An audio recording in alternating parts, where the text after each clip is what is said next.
It started with a blast of country music, squealing brakes, and a cloud of dust so thick I thought the county fair had landed in my front pasture, but when the haze cleared I saw 50 people dragging folding tables and giant coolers out of minivans and pickup trucks right across my grazing land as if it were a public park, and at the center of it all stood Karen in a neon visor barking orders into a bullhorn while pointing at my porch and announcing this ranch is now an HOA community picnic.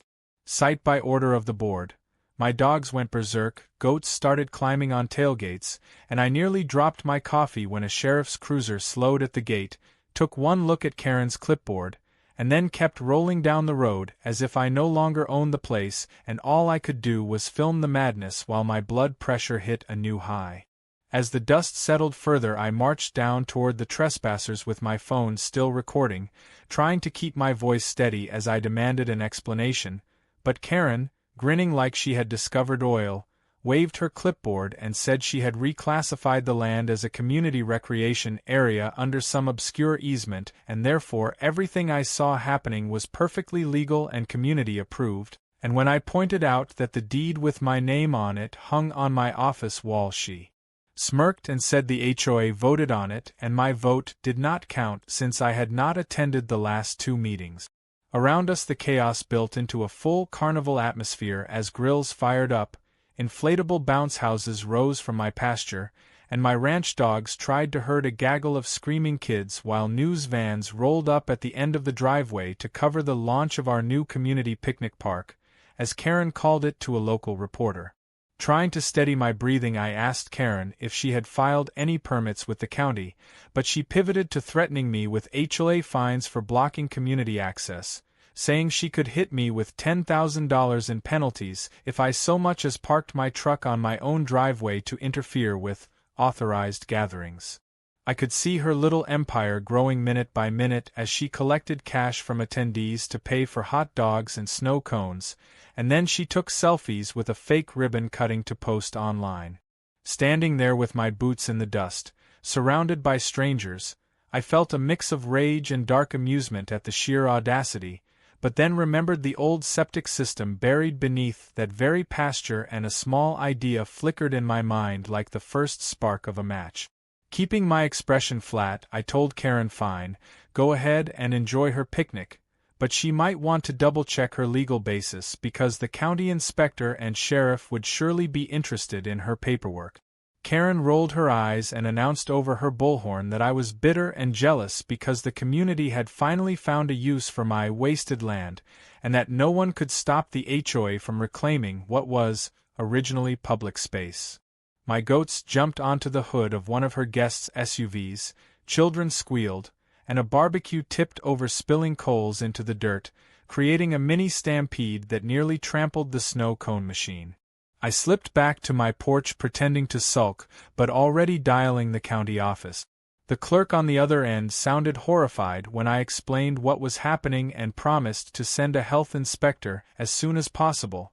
Then he reminded me about the defunct waste line running under that pasture from the barn and asked if it had been sealed off. That question made my grin spread, as I realized I could document not just illegal trespassing but also a massive health code violation if any contamination occurred. Hanging up, I poured myself another coffee and watched Karen pose for photos with a rented drone buzzing overhead, all the while sketching in my head the counterattack that would turn her picnic paradise into a swamp of her own making.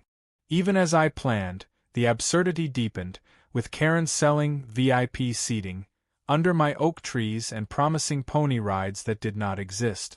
The sheriff never came back, the news vans started live-streaming, and my dogs lay on the porch watching with their ears twitching like they too sensed something big was about to go down. By sunset Karen's pop-up kingdom looked permanent, but I had no intention of letting it survive another day.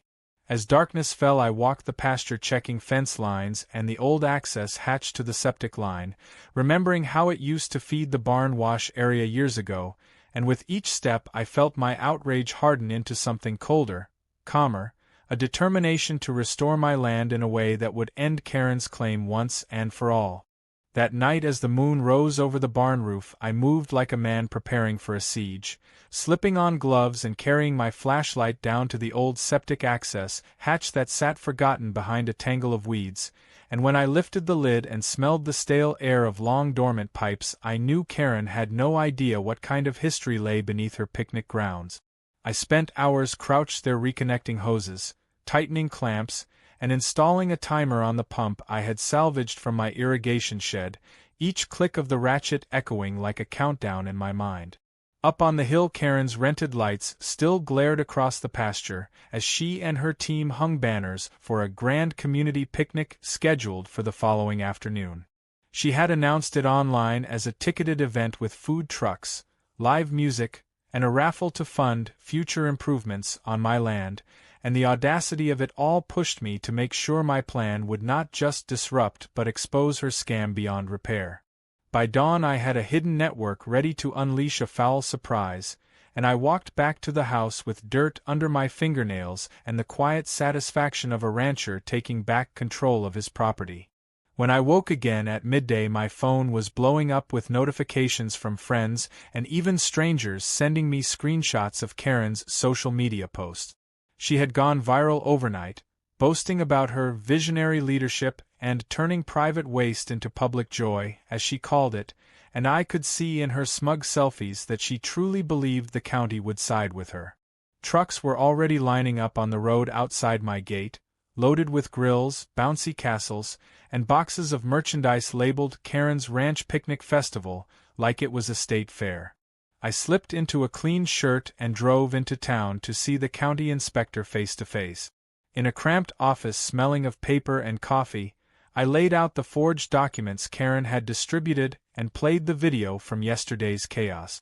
The inspector, a no-nonsense man named Lopez, frowned and said he suspected multiple violations, including health code breaches, illegal ticket sales, and fraudulent reclassification of land. He promised to come out himself at 2 o'clock the next day with a health team and the sheriff if I could hold things together until then. I smiled and told him he might want to bring boots. On the drive back to the ranch I passed caravans of SUVs with balloons tied to their mirrors, families in matching t-shirts reading Karen's Community Picnic, and a local radio van broadcasting a live countdown to the biggest HOA event of the summer.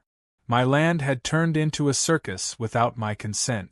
I parked by the barn and walked the perimeter like a general before battle, checking the hoses one more time, setting the timer to trigger the pump at exactly 2 p.m., and covering the access hatch with hay to conceal any sign of tampering. Then I went into the house and poured coffee, watching from my porch as the crowds grew.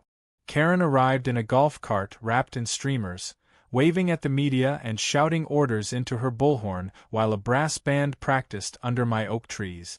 The whole spectacle had a surreal, almost carnival menace to it, as if I were watching my life get hijacked in real time. Throughout the afternoon I kept my calm demeanor, smiling at my dogs and pretending to tinker with the fence line while texting Lopez to confirm the timing. He replied with a thumbs-up emoji and a note saying the health team was eager to catch an HOA in the act. Meanwhile, Karen's crew built a stage over the very spot where the old sewage line ran closest to the surface, hammering stakes into the ground that sent vibrations up through my boots as I stood nearby. I could almost picture the moment tomorrow when the stage would become a geyser platform and all her speeches would be drowned out by the stench of reality. The thought steadied my nerves and I forced myself to stay in the background, knowing any sudden move could tip her off. By evening, news helicopters hovered above taking aerial shots, children ran around with "I love Karen's Ranch" stickers, and the food trucks lined up shoulder to shoulder at the gate like an invading army. My goats huddled at the far end of the pasture, restless under the noise, while my dogs barked at every balloon that drifted across the fence. I stood on my porch, the setting sun turning the sky red behind me, and thought about the way Karen had underestimated not just my ownership but my patience. This was no longer just a trespass dispute, it had become a test of wills, and tomorrow at 2 o'clock the test would end. I went back to the barn one last time after dark, flashlight beams skimming over the hoses, the pump, the timer blinking its little green light like a heartbeat. Everything was ready, every clamp tight, every line primed. When I closed the hatch and walked back to the house under the stars, the ranch looked peaceful, but under that peaceful surface lay the perfect trap. By the time the sun reached its high point the next day, my ranch had become a full-blown fairground with banners fluttering from every fence post, families streaming through the gates, and Karen standing on her hastily built stage wearing a glittering sash that read "Founder," while news cameras focused on her smile. But hidden beneath all that spectacle, my pump timer ticked steadily toward 2 o'clock, its green light blinking like the final countdown to a storm no one saw coming. The brass band blared a tune, children chased goats wearing party hats someone had forced onto them, and food trucks lined the edge of the pasture serving overpriced tacos and cotton candy to eager guests who believed they were part of something historic. I stood on my porch, calm and silent with my dogs at my feet, sipping coffee as though I had no stake in what was about to unfold, but inside my chest my heart pounded with the strange mix of nerves and grim anticipation that comes right before a plan either succeeds or explodes in your face. At 1:55 Lopez texted me that the health inspector, the sheriff, and a county clerk had arrived at the road and were walking toward the pasture with cameras rolling, all of them ready to see what she had built on land she did not own. Karen grabbed the bullhorn and launched into a speech about community, vision, and courage, her words floating over the crowd as people clapped and cheered. She bragged about how she had turned a wasted ranch into a thriving community space, about how the HOA would expand the grounds with permanent structures, and about how this was only the beginning of a county-wide transformation. The sheriff stood with arms crossed, the health inspector scanned the grounds with a practiced eye, and Lopez raised an eyebrow at me from across the fence as if to ask if now was the time. I gave the smallest nod and turned back toward my porch, pretending to adjust my hat. At exactly 2 o'clock the timer clicked and deep underground the old pump shuddered to life, forcing a surge of foul sludge through the forgotten pipes, building pressure beneath the stage where Karen's heels tapped the board. At first there was only a low rumble like distant thunder, then a muffled gurgle that drew confused glances from the crowd.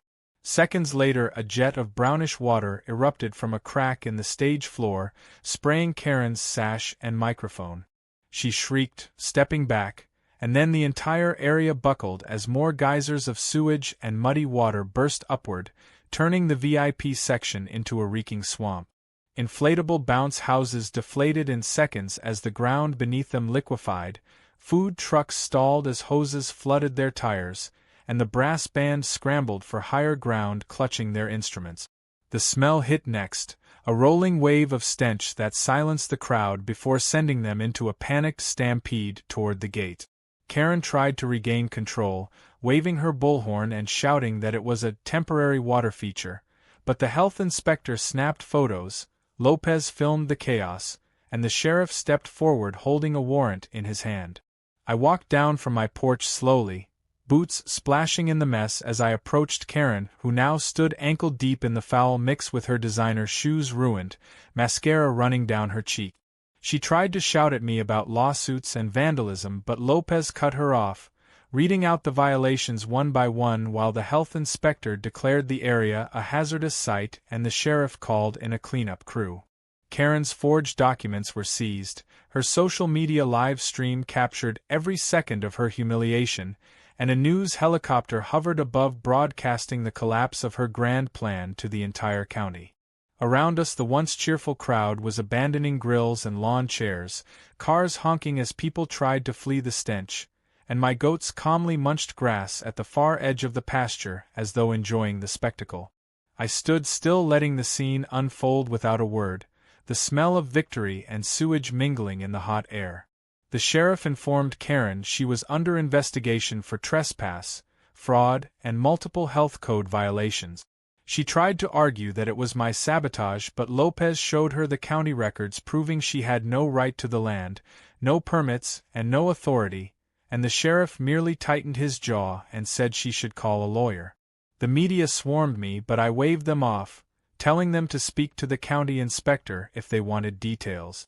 This was not about fame or revenge clicks.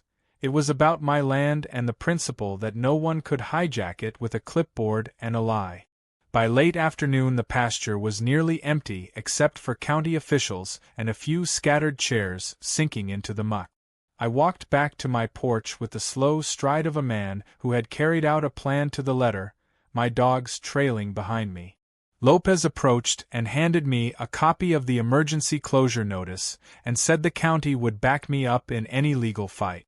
The health inspector said the site would be cordoned off for weeks and that I should submit paperwork for damages and cleanup reimbursement. I thanked them both and offered coffee, but they politely declined, eager to leave the smell behind. When the last of the officials drove off, I stood at the fence line watching Karen be led away in damp clothes toward a waiting car, her bullhorn dangling forgotten in the mud.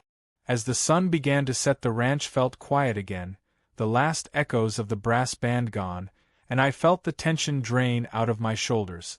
I had my land back, and more than that, Karen's scheme had imploded under the weight of her own arrogance.